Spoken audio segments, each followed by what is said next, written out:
today, I think they weren't in the brochure, so we wanted to share those briefly. Basically, we're hoping that you'll leave here today and be able to understand how cooking demos can result in improving dietary intakes in your clients, and hopefully understand the methods used to measure outcomes with clients to some degree. We hope you'll be able to demonstrate 2 tools or techniques that you can either use yourself, with yourself at home or with your clients, to hopefully promote more intake of plant-based foods. And also, you'll be able to identify some resources that are available to support you if you want to do cooking demos, or if you like to refer your patients to cooking demos, where you can do that in the Atlanta area. So, with that, we'll get started. As she mentioned, we are with Good Measure Meals, which is part of the local nonprofit Open Hands in Atlanta, for those of you who don't know. And one of my roles, I started with the organization a year and a half ago, was to really increase and build community relationships. And the power of networking is sometimes surprises me. And Ashley and I have been a Good Measure less than a month.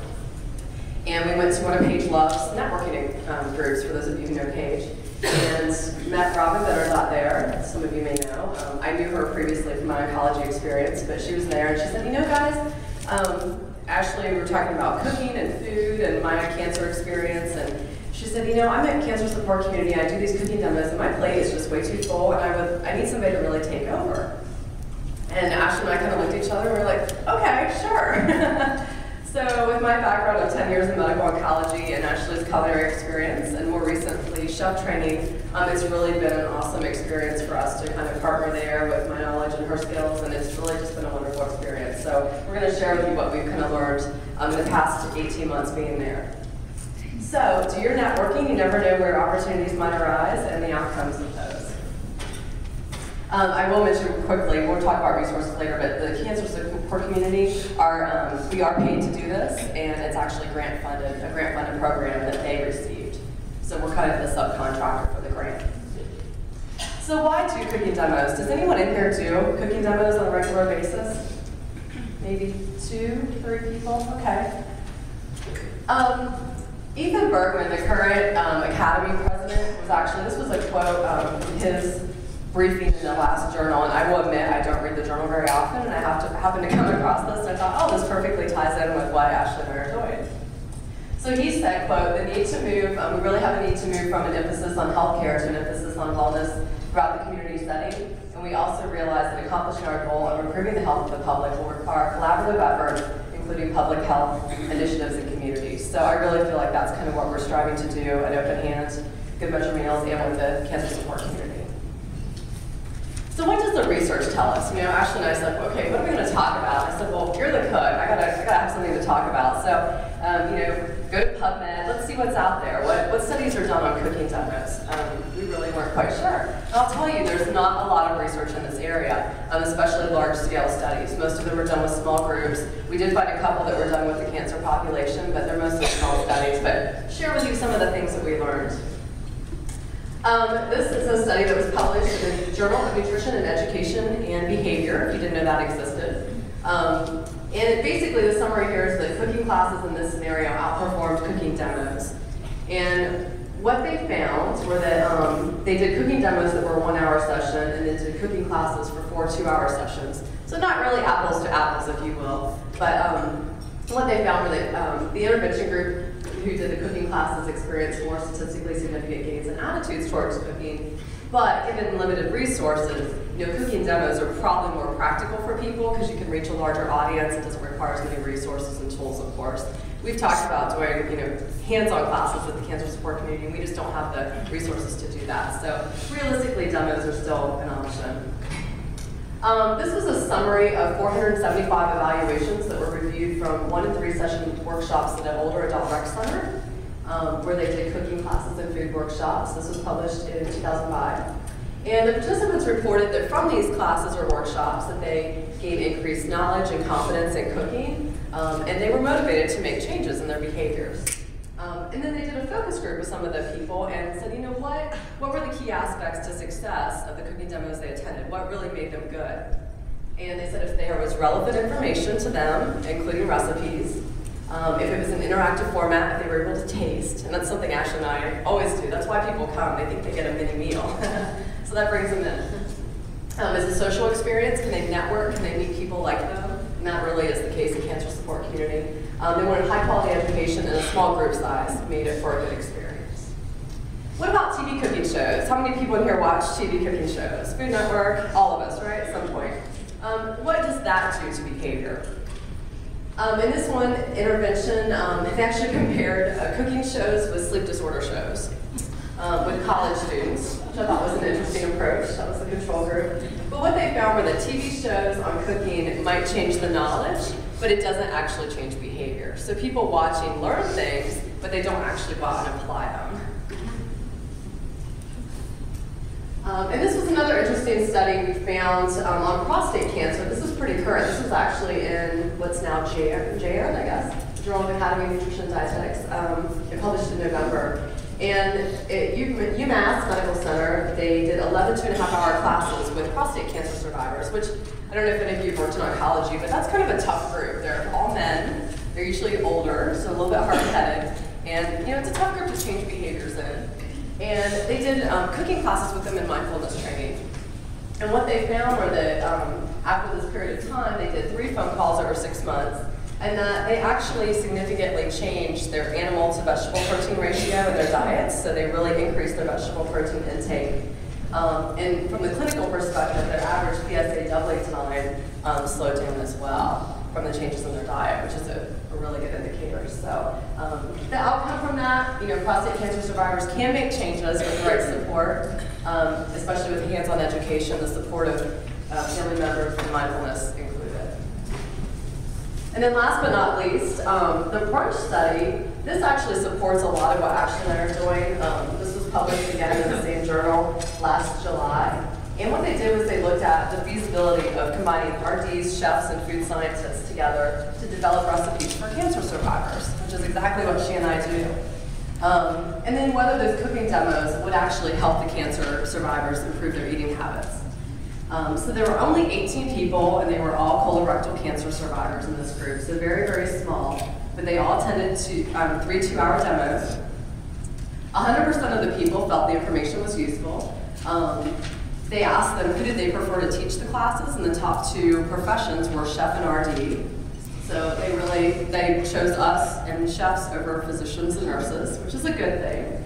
55% preferred watching versus 25% or 27% participating. So, I think we want to get people involved and hands-on and get them participating, but sometimes they just want to sit back and watch.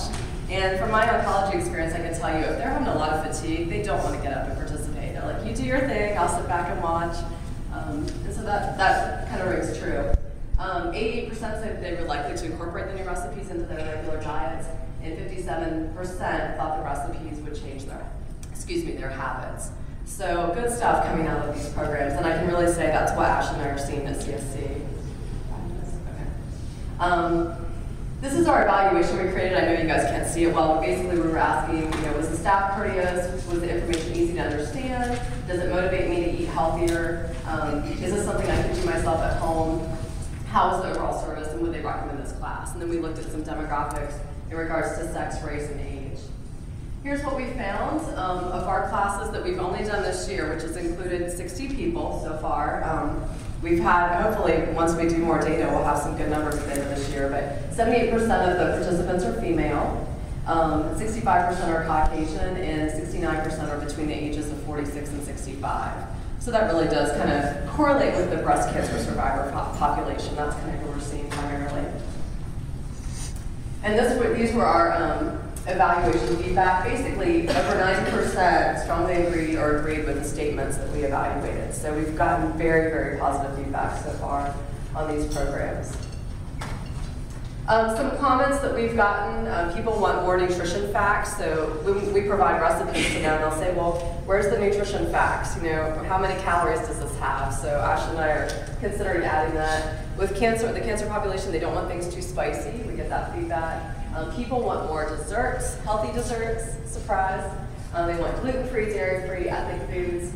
And then we've also had some weekend class requests. And this was a quote we got just last week, I guess, from our last cooking demo. One of the survivors said, "The classes keep me motivated to cook healthier and eat better. I love all the anti-cancer tips that I share with my family and use for myself. So these people are so appreciative, and it's really just a wonderful experience for us. So with that, I'm going to turn this over to Ashley, and she's going to talk briefly about Tulane School of Medicine and what they're doing. And was anybody at the Georgia Organics Conference last weekend? No one? One person, okay. Very good. Well, she's going to tell you about something she learned there. Okay. All right.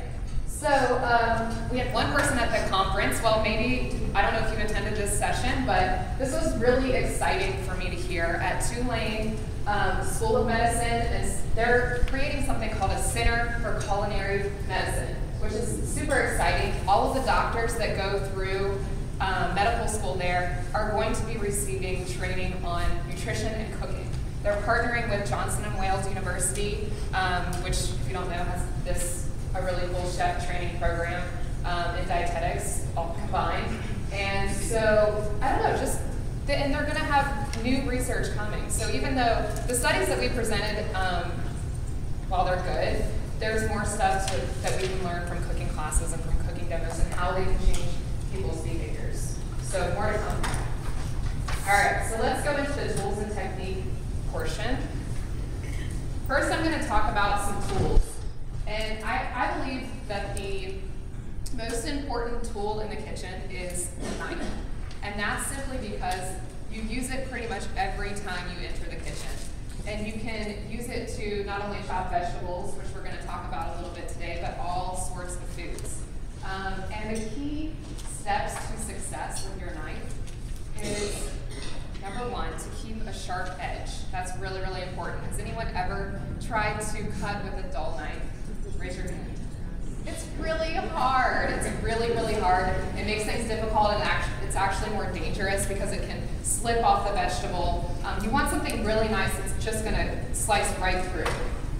The second thing for success is practice. It's like any new skill that you learn. You just have to practice it, and the more that you practice, the easier it's going to be. Think about chefs in a restaurant. They're using their knife every single day, and that's why they're so quick at it. And you don't have to be that quick. I mean, you can go as slow as you'd like, but it's the practice that helps you get better. And then the third thing here is to invest in a knife.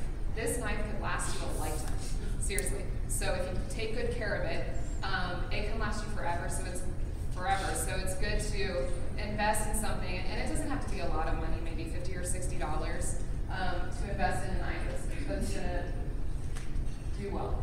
And when you say you're going to the store, does anyone go to Cook's Warehouse, some of these cooking stores? They have people in there that's going to help you if you go to the knife section and just ask.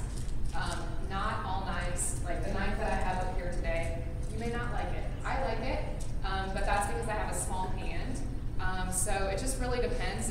It's best to go in there and just try them out and talk to the person. There's tons of different varieties, but they can be a good resource for you.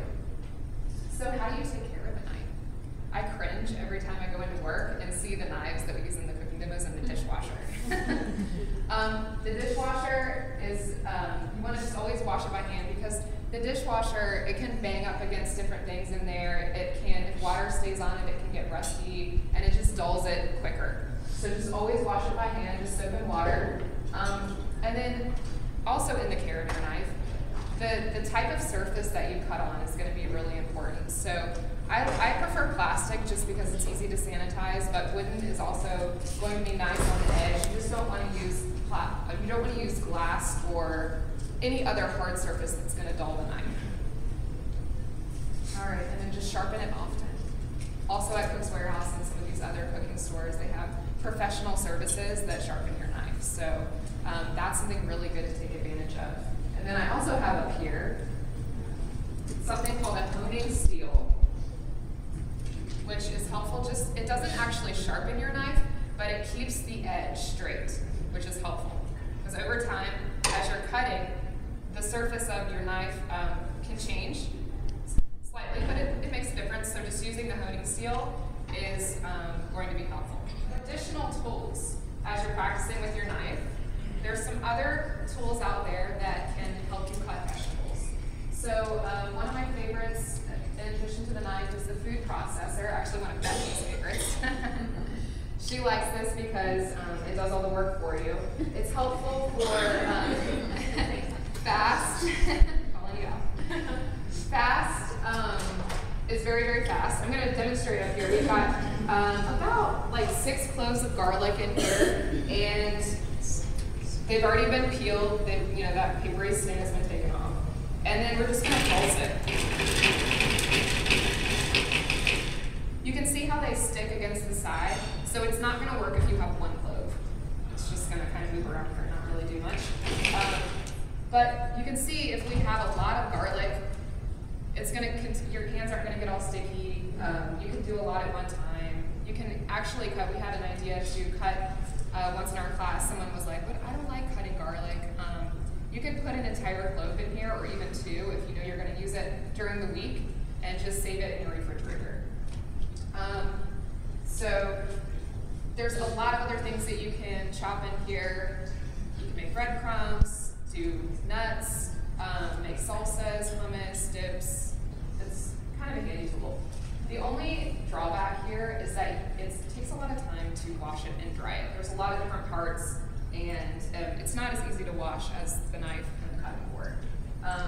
It also is, there's low control in the size of the different things that you're chopping. So if you're looking for a consistent size in, say, tomato or in nuts, then you're going to just have less control. Some of it's going to be a little powdery, and some of it, they're going to be larger chunks.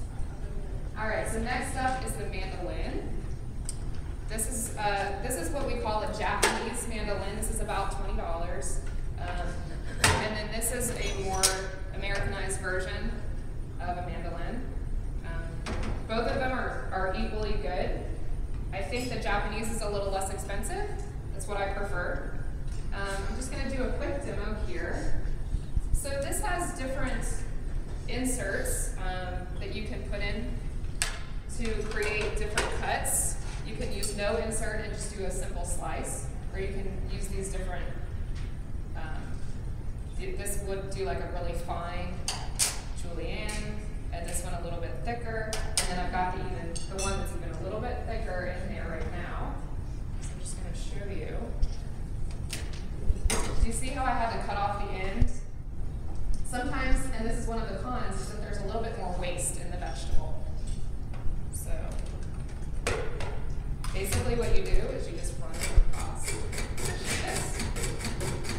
So really, really fast, and this creates really beautiful cuts. So let's see. Just put this in here. This is really great for salads. Really nice to put vegetables like this in wraps.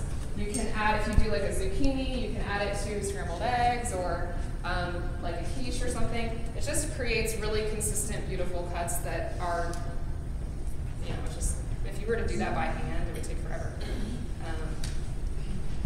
It is really dangerous though, so they have these guards that you can use if you start getting down to the end of the vegetable. It's you know, you just want to be careful. All right, so the next thing we'll talk about is the vegetable peeler. There's a couple different types of vegetable peelers. I really like this ceramic one, which we can pass around, super sharp. And then there's also this is a very common one that you'll see. I like this one too. These are really inexpensive, but they're really, really nice. So let's use the zucchini.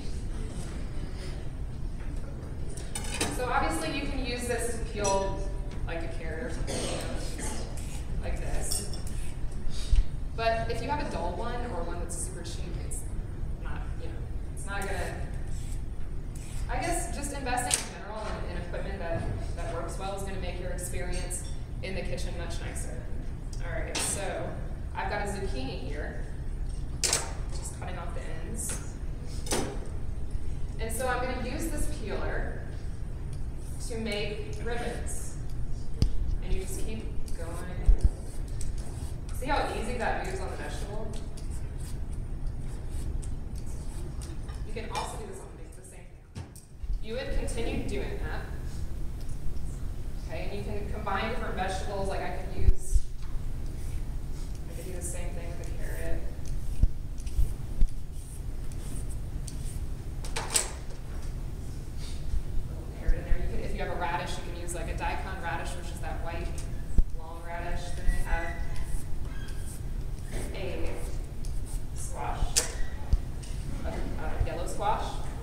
So just imagine this as a salad.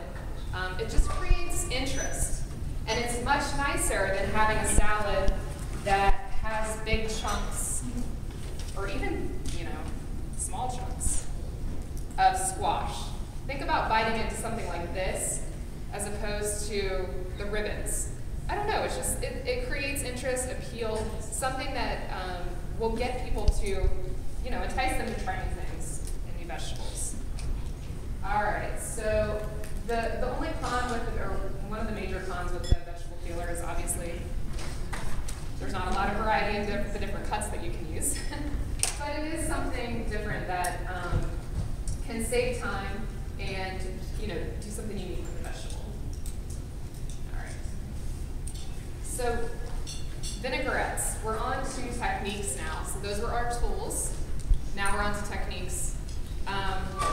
So one of the really, really cool techniques that I love and like to teach people are how to make vinaigrettes. This is something that adds a lot of flavor to vegetables. It's a really great teaching opportunity as well for people to look at the label of a bottled dressing and to see what all those ingredients are in there. You can talk about healthy fats by using healthy oils like olive oil.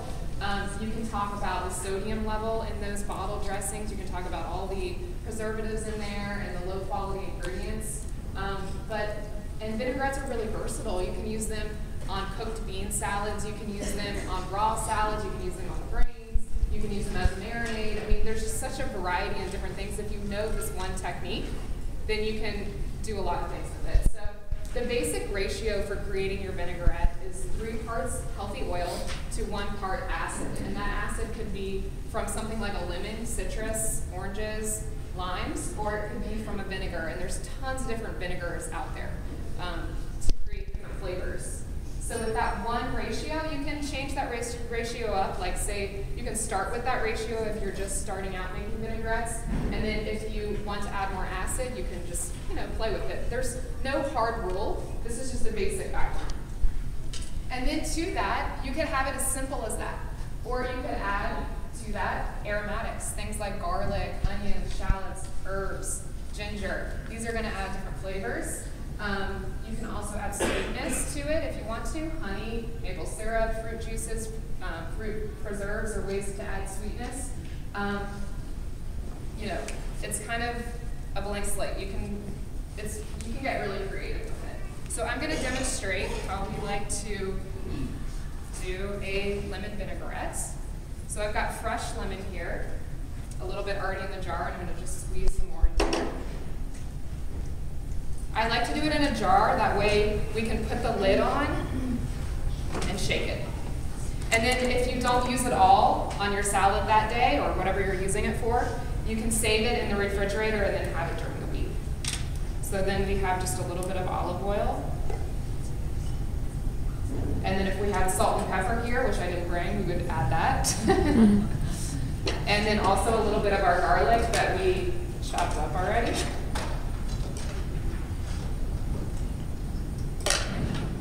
And then a lid.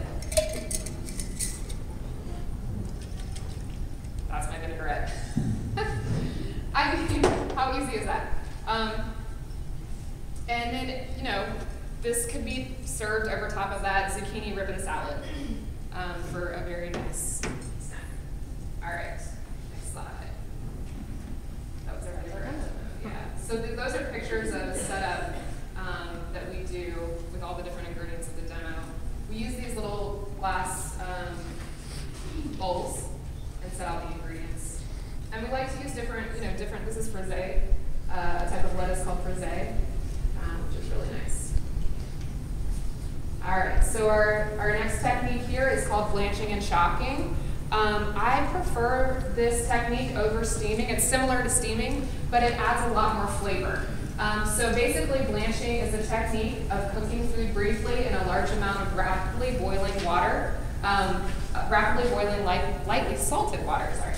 So you have a pot of boiling water, you add a little salt to it, and then you add your vegetable. This could be things like broccoli, cauliflower, green beans, and you just let it cook in there for a minute, 30 seconds, something like that, and then you'll take it out. And shocking is when you put it into an ice bath. And this helps to retain the green color and stop the cooking process. This is really nice because that little bit of salt in the water penetrates the cells of the vegetable and adds flavor. And in comparison, when you're steaming something, the steam is cooking the vegetable, and then you're adding salt on top. So in most cases, I think that you might be adding a little bit more salt on top to get the flavor, as opposed to blanching, where you're actually penetrating inside of the vegetable and using less salt. So I really, really like this technique, especially for crudité. Putting blanched broccoli on a crudité plate with the dressing, it makes such a difference over raw broccoli. So I highly recommend this technique. Okay, so next technique is roasting. And we're not going to demonstrate roasting here because we don't have an oven, obviously. But what I did was I took some pictures so that we can kind of go through the steps. All right, so just visualize this with me.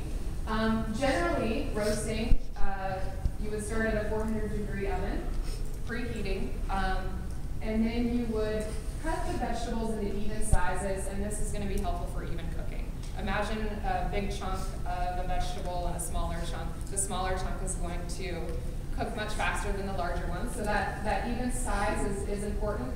In the picture here, this is a way to get even diced vegetables. You would cut your vegetable, this is a butternut squash, but this works with any vegetable, potatoes and whatnot. So you would cut it into a plank, and then into sticks, and then into cubes. Step 3, you would toss your vegetables with just enough olive oil to cook them. You don't want them swimming in olive oil.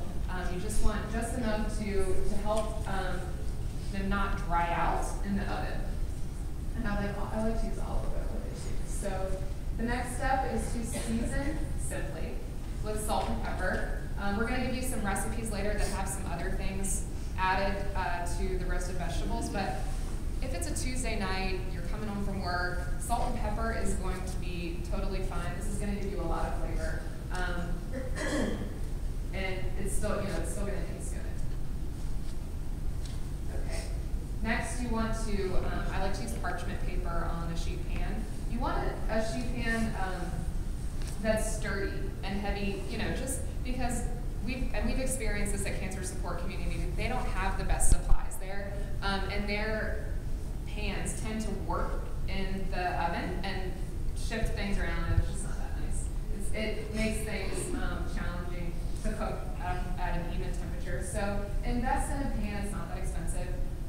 That's a little bit more sturdy, and by using the parchment paper, it allows things to cook more evenly, and also it's easy to clean up. And then you want to avoid overcrowding the vegetables on the pan. The picture here shows how they're spread out. It allows enough room around the vegetables for the steam to escape. If they're all piled up together and layered up on the pan, they don't really roast that well. They end up steaming because that moisture, the vegetables are high in moisture content, and that moisture gets trapped in there, and they're not really going to get the caramelization that you're looking for. That's what gives all the flavor, that caramelization. All right, and then you want to place it in the center of the oven. This might sound, like, why are you telling us that? But we do get questions on this. Where do I air the oven, on the upper or on the lower? In the center is the best place. And then the general cooking time is 30 to 60 minutes. This is very general. Obviously, 30 minutes here or there could really burn or undercook your vegetables. But I tell people roasting is not like cooking, not like making a cake. You can open the oven as many times as you want to and check on things. Especially if you're just getting started out, you've never roasted before. Feel free to open the oven as many times as you want to. I mean, it is going to slow down the cooking, but at least you can be more comfortable in knowing that you're not going to burn something. And then it's helpful to turn the vegetables halfway through the cooking time, but if you forget to do that, it's not that big of a deal. That's just going to help create even browning. They're still going to taste good, though, if they're only brown on one side. All right, and then roasted vegetables, really, really versatile. The different things that you can do do with them. You can have them as a side dish. Or you can add them to stews. You can add them to risotto, sauces. I've put the butternut squash here in a salad. You know, just having it cold is really, really nice. But it's that caramelization that adds the sweetness to the vegetable and really, really brings out the flavor.